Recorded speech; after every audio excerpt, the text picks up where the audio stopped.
Hello everybody, and welcome to Ancient Architects.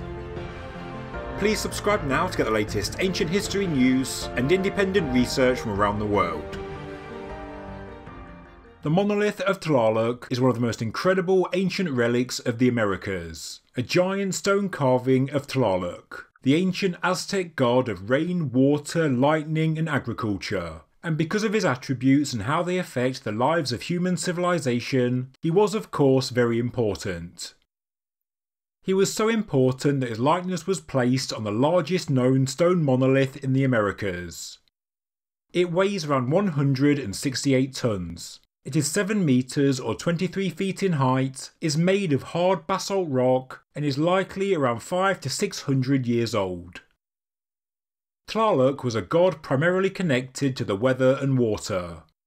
When he was happy, he would send rain, and this was essential for growing crops to support animal and human life. When he was angry, he would also be the cause of devastation, sending storms or causing droughts.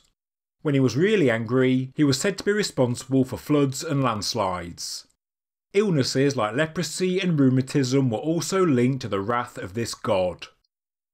Of course, appeasing him was of the utmost importance, and so I don't need to explain why the ancient people created a 168-ton statue in dedication.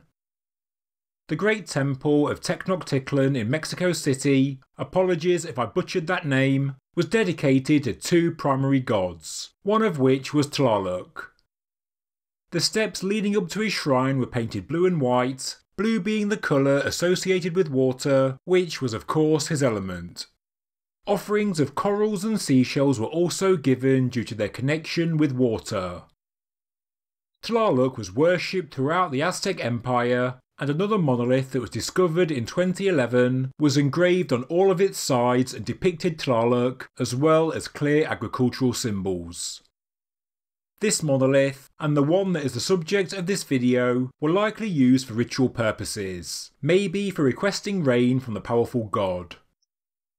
Here we can see another Tlaloc ancient artefact from the Great Temple of Tenochtitlan, an altar thought to be around 500 years old. It is made of earth and stone and is covered with stucco, and we can see the colours of blue and red that decorate it. But these other examples pale in comparison to the Monolith of Tlaloc because of its truly enormous size, even though experts say it wasn't even completed by its creators. It was discovered around 150 years ago on a dry stream bed near the town of Coatlinchan, and it stayed there until the 20th century. The dry stream bed was being dug up to build an irrigation canal for crops when villagers came across the incredible statue lying on its back.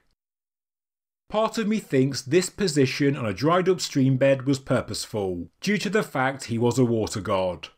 Maybe such a placement was a way to try and get the stream flowing once again. I don't know. Either way, how such a monolith was transported to this location is a mystery, because we know just how difficult a task it was when people moved it in the 20th century.